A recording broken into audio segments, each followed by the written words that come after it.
PUC Kannada 2026 February 28ನೇ ತಾರೀಕಿಗೆ exam ಇದೆ. ಈ ಒಂದು ವಿಡಿಯೋದಲ್ಲಿ 4 ಅಂಕದ ಬಹು ನಿರೀಕ್ಷಿತ ಪ್ರಶ್ನೆ, ಪ್ರಬಂಧವನ್ನು ಹೇಗೆ ಬರೆಯುವುದು ಅಂತ ತುಂಬ ಜನ ವಿದ್ಯಾರ್ಥಿಗಳು ಕಮೆಂಟ್ ಮಾಡ್ತಾ ಇದ್ರಿ. ಪ್ರಬಂಧವನ್ನು ಹೇಗೆ ಬರೆಯುವುದು, ಪ್ರಬಂಧದಲ್ಲಿ ಯಾವ ಟಾಪಿಕ್ ಇಂಪಾರ್ಟೆಂಟ್ ಅನ್ನೋದನ್ನ ಒಂದೊಂದಾಗಿ ನೋಡ್ತಾ ಹೋಗೋಣ. ವಿಡಿಯೋನ ಕೊನೆ ತನಕ ನೋಡಿ, ಚಾನಲನ್ನು ಸಬ್ಸ್ಕ್ರೈಬ್ ಮಾಡ್ಕೊಂಡು ವಿಡಿಯೋ ಲೈಕ್ ಮಾಡಿ. ನಡೀರಿ ವಿಡಿಯೋನ ಶುರು ಮಾಡೋಣ. ಮೊದಲನೇದಾಗಿ ಒಂದು ಪ್ರಬಂಧದ ಟಾಪಿಕ್ ಅನ್ನು ತಗೊಂಡಿದೆ. ಅದರ ಹೆಸರು ಏನಂತಂದ್ರೆ ಕನ್ನಡ ಭಾಷೆಯನ್ನು ಅಭಿವೃದ್ಧಿಗೊಳಿಸತಕ್ಕಂಥ ಮಾರ್ಗಗಳು ಅನ್ನುವಂಥ ಟಾಪಿಕ್ ಇದೆ. ಹೌದಾ? ಸರಿ, ಹಾಗಿದ್ರೆ ನೋಡೋಣ. ಇಲ್ಲಿ ಒಂದು ಸೆಂಟೆನ್ಸ್ ಅನ್ನು ಬರೆದಿದ್ದೀನಿ ನಾನು, ಒಂದ್ಸಲ ಕರೆಕ್ಟಾಗಿ ಗಮನ ಕೊಟ್ಟು ನೋಡಿ. ಅರ್ಥಪೂರ್ಣ ರಚಿತ ವಾಕ್ಯಗಳ ಮೂಲಕ ವ್ಯಕ್ತಿಯ ಆಲೋಚನೆಗಳನ್ನು ಲಿಖಿತವಾಗಿ ಅಭಿವ್ಯಕ್ತಿಸುವ ನಿರ್ದಿಷ್ಟ ವಿಷಯಗಳನ್ನು ಕ್ರಮಬದ್ಧ ರೀತಿಯಲ್ಲಿ ಸಮರ್ಪಕವಾಗಿ ರೂಪಿಸುವ ಸಾಹಿತ್ಯದ ಪ್ರಕಾರವೇ ಪ್ರಬಂಧವಾಗಿರ್ತಕ್ಕಂಥದ್ದು. ಹಾಗಿದ್ರೆ ನಾನೇನು ಹೇಳಿದ್ನಲ್ಲ, ಈ ಒಂದು ಇದಕ್ಕೆ ಟಾಪಿಕ್ಗೆ ಅಂದರೆ ಕನ್ನಡ ಭಾಷೆನ ಅಭಿವೃದ್ಧಿಗೊಳಿಸುವ ಮಾರ್ಗಗಳಂತ ಇದೆಯಲ್ಲ, ಇದು ಪೀಠಿಕೆ ವಿಷಯ ನಿರೂಪಣೆ ಉಪಸಂಹಾರವನ್ನು ಹಾಕಬೇಕಾಗುತ್ತೆ. ಒಂದು ಪ್ರಬಂಧವನ್ನು ಬರೀಬೇಕಂದ್ರೆ ಪೀಠಿಕೆ ಉಪಸಂಹಾರ, ಅದರ ಜೊತೆಗೆ ಮಧ್ಯದಲ್ಲಿ ಪೀಠಿಕೆ ವಿಷಯ ನಿರೂಪಣೆ ಉಪಸಂಹಾರವನ್ನು ಹಾಕಬೇಕು. ಹಾಗಾದರೆ ಇದಕ್ಕೊಂದು ಪೀಠಿಕೆಯನ್ನು ಬರೀತೀನಿ, ನಾನೀಗ ಆಲ್ರೆಡಿ ಬರೆದಿದ್ದೀನಿ. ಒಂದೊಂದಾಗಿ ಸಂಕ್ಷಿಪ್ತವಾಗಿ ಇದನ್ನು ಓದ್ತಾ ಹೋಗೋಣ. ಕನ್ನಡ ಸಾಹಿತ್ಯವು ಪಣ್ಣಾರಣ್ಯ ಜನಪುನ್ನ ಮುಂತಾದ ಚಂಪು ಕವಿಗಳಿಂದ, ಬಸವ ಅಲ್ಲಮ ಅಕ್ಕಮಹಾದೇವಿ, ಚನ್ನಬಸವಣ್ಣ ಸಿದ್ದರಾಮೇಶ್ವರ ಮುಂತಾದ ಶಿವಶರಣರಿಂದ ನೋಡಿ ಓದ್ತಾ ಹೋಗ್ತಾ ಇದ್ದೀನಿ ನೋಡಿ. ರಗಳೆ ಕವಿ ಹರಿಹರನಿಂದ, ರಾಘವಾಂಕ, ಚಾಮರಸ, ಕುಮಾರವ್ಯಾಸ, ಲಕ್ಷ್ಮೀಶ, ಷಡಕ್ಷರಿ ಮುಂತಾದ ಷಟ್ಪದಿ ಕವಿಗಳಿಂದ, ಪುರಂದರದಾಸರು, ಕನಕದಾಸರು, ವಿಜಯದಾಸರು, ನರಹರಿದಾಸರು, ಕೀರ್ತನಕಾರರಿಂದ, ತ್ರಿಪದಿ ಕವಿ, ಸರ್ವಜ್ಞ, ಸಾಂಗತ್ಯ ಕವಿ, ರತ್ನಾಕರವರ್ಣಿ ಮುಂತಾದ ಕವಿಗಳಿಂದ ಬೆಳೆದು ಬಂದಿರತಕ್ಕಂಥದ್ದು. ಈ ರೀತಿ ನಿಮ್ಗೆ ಯಾವ ರೀತಿ ನಾಲೆಜ್ ಇದೆ ಅದನ್ನು ನೀವು ಹಾಕಬೇಕಾಗುತ್ತೆ. ಕನ್ನಡ ಸಾಹಿತ್ಯವು ಚಂಪು, ವಚನ, ರಗಳೆ, ಷಟ್ಪದಿ, ಸಾಂಗತ್ಯ, ಅದಾದ ನಂತರ ಸ್ವರವಚನ ಮುಂತಾದ ಸಾಹಿತ್ಯಿಕ ರೂಪಗಳಿಂದ ಸಮೃದ್ಧಗೊಂಡಿರ್ತಕ್ಕಂಥದ್ದು. ಆಧುನಿಕ ಕನ್ನಡ ಕವಿಗಳಾಗಿರ್ತಕ್ಕಂಥ ಕಾರಂತ ಆಗಿರ್ಬೋದು, ಮಾಸ್ತಿ, ಬೇಂದ್ರೆ, ಕುವೆಂಪು, ಗೋಕಾಕ್ ಆಗಿರ್ಬೋದು, ಅನಂತಮೂರ್ತಿ, ಗಿರೀಶ್ ಕಾರ್ನಾಡ್, ಚಂದ್ರಶೇಖರ್ ಕಂಬಾರ್ ಜ್ಞಾನಪೀಠ ಪ್ರಶಸ್ತಿಯನ್ನು ತಂದುಕೊಟ್ಟಿದ್ದಾರೆ ಕನ್ನಡ ಭಾಷೆಗೆ. ನೆಕ್ಸ್ಟ್ ನೋಡೋದಾದ್ರೆ, ಅದಾದ ನಂತರ ಮುಂದೆ, ಇಂತಹ ಸಮೃದ್ಧ ನಾಡಿನಲ್ಲಿ ನಾವು ಹುಟ್ಟಿದೆ ನಾವು ಧನ್ಯರು. ನಮ್ಮ ನಾಡು ನುಡಿ ಬಗ್ಗೆ ಹೆಮ್ಮೆ ಪಟ್ಟುಕೊಳ್ಳುವುದು ಅಭಿಮಾನದ ಸಂಕೇತವಾಗಿರ್ತಕ್ಕಂಥದ್ದು. ಇಷ್ಟನ್ನು ಬರೆದ್ರೆ ಕಂಪ್ಲೀಟ್ ಆಗಿ ಪೀಠಿಕೆ ಆಗುತ್ತೆ ನೋಡಿ. ಇಷ್ಟೊಂದು ಹೆವಿ ನಾಲೆಜನ್ನು ಯೂಸ್ ಮಾಡಿ ಬರೀಬೇಕಂತೇನಿಲ್ಲ. ನಿಮಗೆ ಏನು ಅನಿಸುತ್ತೆ ಪೀಠಿಕಾ ಭಾಗದಲ್ಲಿ ಒಂದು ಸಂಕ್ಷಿಪ್ತ ಪರಿಚಯವನ್ನು ಮಾಡಿಕೊಟ್ರೆ ಅಕ್ಸೆಪ್ಟಬಲ್, ಅಷ್ಟನ್ನು ಮಾಡಬೇಕಾಗುತ್ತೆ. ಒಂದು ಎಕ್ಸಾಂಪಲ್ ತೊಗೊಂಡಿದ್ದೇನೆ, ನೀವು ಅದನ್ನು ನೋಡಿ.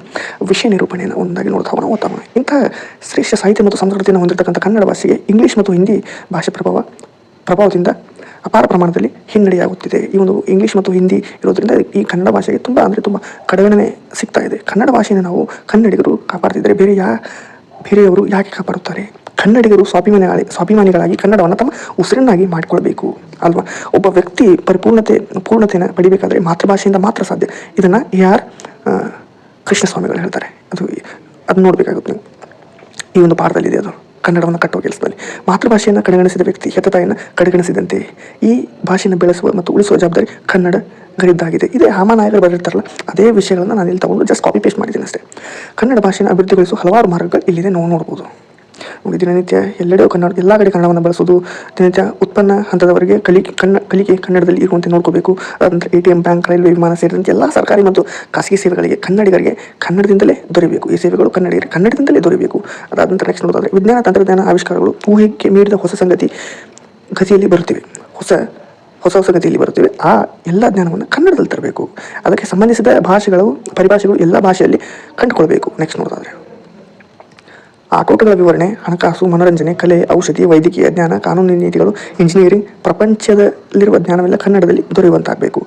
ಜಗತ್ತಿನ ಶ್ರೇಷ್ಠ ಕೃತಿಗಳನ್ನು ಕನ್ನಡಕ್ಕೆ ಅನುವಾದ ಮಾಡಬೇಕು. ಬ್ಲಾಗ್ಗಳು, ವಿಡಿಯೋಗಳು, ಇನ್ನಿತರೆ ಮಾಧ್ಯಮಗಳನ್ನು ಬಳಸಿ ಎಲ್ಲ ಬಗೆಯ ಕಂಟೆಂಟ್ಗಳನ್ನು ಕನ್ನಡದಲ್ಲಿ ಕಟ್ಟಬೇಕು. ಕನ್ನಡಿಗರು ಯಾವುದೇ ಮುಜುಗರ ಪಡೆದೇ ಪರಭಾಷಿಗರನ್ನು ಕನ್ನಡದಲ್ಲಿ ಮಾತಾಡಿಸಬೇಕು. ಹೊರ ರಾಜ್ಯದಿಂದ ಬಂದ ಜನರು, ಅಧಿಕಾರಿಗಳು ಕನ್ನಡವನ್ನು ಕಲಿಯುವಂತೆ ನಾವು ನೋಡ್ಕೋಬೇಕಾಗುತ್ತೆ. ಆದರೆ ಮತ್ತೆ ಇದೆಲ್ಲ ಕನ್ನಡದಲ್ಲಿ ಸಾಧ್ಯವಿಲ್ಲ ಎನ್ನುವ ಕೀಳರಿಮೆಯಿಂದ ಕನ್ನಡಿಗರು ಮೊದಲು ಹೊರಬರಬೇಕು. ಯಾವುದೋ ಒಂದು ವಿಷಯ ಬೇರೊಂದು ಭಾಷೆಯಲ್ಲಿ ಸಾಧ್ಯವಾಗುತ್ತೆ ಇದ್ದರೆ ಅದು ಕನ್ನಡದಲ್ಲೂ ಸಾಧ್ಯವಾಗುತ್ತೆ ಎನ್ನುವ ಆತ್ಮವಿಶ್ವಾಸ ನಮ್ಮಲ್ಲಿರಬೇಕು ಅಂತ ಒಂದು ಪಾಯಿಂಟನ್ನು ಹಾಕಿದ್ದೇನೆ. ನೋಡ್ತಾ ಹೋದಾದರೆ, ಕೇಂದ್ರ ಸರ್ಕಾರದಿಂದ ಅಧೀನದಲ್ಲಿರ್ತಕ್ಕಂಥ ರಾಜ್ಯದ ರೈಲ್ವೆ, ಅಂಚೆ, ತಂತಿ ಇಲಾಖೆಗಳಲ್ಲಿ ಕನ್ನಡ ಬಳಕೆ ಕಡ್ಡಾಯ ಆಗಬೇಕು. ರಾಜ್ಯದ ಪ್ರತಿ ಶಾಲೆಯಲ್ಲಿ ಕನ್ನಡ ಕಡ್ಡಾಯ ಕಲಿಸಲೇಬೇಕು. ಅದಾದ ನಂತರ ಕನ್ನಡ ಶಾಲೆಗಳನ್ನು ಉನ್ನತ ಮಟ್ಟಕ್ಕೇರಿಸಬೇಕು. ಸಾರ್ವಜನಿಕ ಶಾಲೆಗಳ ಸ್ಥಿತಿಗತಿಗಳನ್ನು ಸುಧಾರಿಸಬೇಕು. ಎಲ್ಲ ರೀತಿಯ ಮೂಲಭೂತ ಸೌಕರ್ಯಗಳನ್ನು ಕಲ್ಪಿಸಬೇಕು. ಕನ್ನಡ ಮಾಧ್ಯಮದಲ್ಲಿ ಓದಿದ ಮಕ್ಕಳಿಗೆ ಹೆಚ್ಚಿನ ಮೀಸಲಾತಿಯನ್ನು ಕೊಡಲೇಬೇಕು. ಎಲ್ಲ ಸರ್ಕಾರಿ ನೌಕರರು ತಮ್ಮ ಮಕ್ಕಳನ್ನು ಕನ್ನಡ ಮಾಧ್ಯಮದಲ್ಲಿಯೇ ಕಲಿಸಬೇಕು. ನಿಯಮವನ್ನು ಜಾರಿಗೆ ತರಬೇಕು. ICSE ಅಥವಾ CBSE ಯಾವುದೇ ಇರಲಿ, ಕನ್ನಡ ಭಾಷೆ ಕಡ್ಡಾಯವಾಗಿರಬೇಕು. ಈ ಒಂದಿಷ್ಟು ಪಾಯಿಂಟ್ಗಳನ್ನು ಕೊಟ್ಟಿದ್ದೀನಿ, ನೀವೇ ಒಂದ್ಸಲ ಓದ್ಕೊಂಬಿಡಿ. ಈ ಪಾಯಿಂಟ್ ಎಲ್ಲ ಹಾಕಿದ್ದೀನಿ. ಅದಾದ ನಂತರ ಉಪಸಂಹಾರವನ್ನು ಕಡ್ಡಾಯವಾಗಿ ನೀವು ಬರೀಬೇಕಾಗುತ್ತೆ. ಉಪಸಂಹಾರವನ್ನು ಬರೆದ್ಬಿಟ್ರೆ ಇಲ್ಲಿಗೆ ನಮ್ಮ ಒಂದು ಪ್ರಬಂಧ ಕಂಪ್ಲೀಟ್ ಆಗುತ್ತೆ. ಇದನ್ನು ನೀವು ನೋಡಬೇಕಾಗುತ್ತೆ. ಅದಾದ ನಂತರ ಇನ್ನೊಂದು ಇಂಪಾರ್ಟೆಂಟ್ ಕೊಟ್ಟಿದ್ದೆ ನಾನು, ನೋಡ್ತಾ ಹೋಗಿ. ವಿದ್ಯಾರ್ಥಿ ಜೀವನದಲ್ಲಿ ಸಾಂಸ್ಕೃತಿಕ ಚಟುವಟಿಕೆಗಳ ಮಹತ್ವ, ಇಲ್ಲಿ ಒಂದು ಪೀಠಿಗೆ ಹಾಕಿದ್ದೀನಿ. ಅದಾದ ನಂತರ ವಿಷಯ ನಿರೂಪಣೆ 2-2.5 ಪೇಜ್ ಆದರೂ ಬರೀಲೇಬೇಕು ನೀವು. ವಿಷಯ ನಿರೂಪಣೆ, ಅದಾದ ನಂತರ ಶಾಲೆಯಲ್ಲಿ ಸಾಂಸ್ಕೃತಿಕ ಚಟುವಟಿಕೆಗಳ ಪ್ರಾಮುಖ್ಯತೆ, ಚಟುವಟಿಕೆಗಳ ಪಟ್ಟಿ, ಉಪಸಂಹಾರ. ಇಷ್ಟಂತೂ ನೀವು ಬರೀಬೇಕಾಗುತ್ತೆ. ಕೊಟ್ಟಿದ್ದೀನಿ, ಒಂದೊಂದಾಗಿ ಸ್ಕ್ರೀನ್ಶಾಟ್ ಅವರು ತೊಗೊಳ್ಳಿ ನೋಡಿ. ಪ್ಯಾರಿಸ್ ಒಲಿಂಪಿಕ್ಸ್ನಲ್ಲಿ ಭಾರತೀಯ ಕ್ರೀಡಾಪಟುಗಳ ಸಾಧನೆ ಕೊಟ್ಟಿದ್ದೀನಿ ನೋಡಿ. ವಿಷಯ ವಿವರಣೆ, ಶೂಟರ್ ಮನು ಭಾಕರ್ ದಾಖಲೆ ಶೂಟರ್ ತೊಗೊಂಡಿದ್ದೀನಿ ಎಕ್ಸಾಂಪಲ್.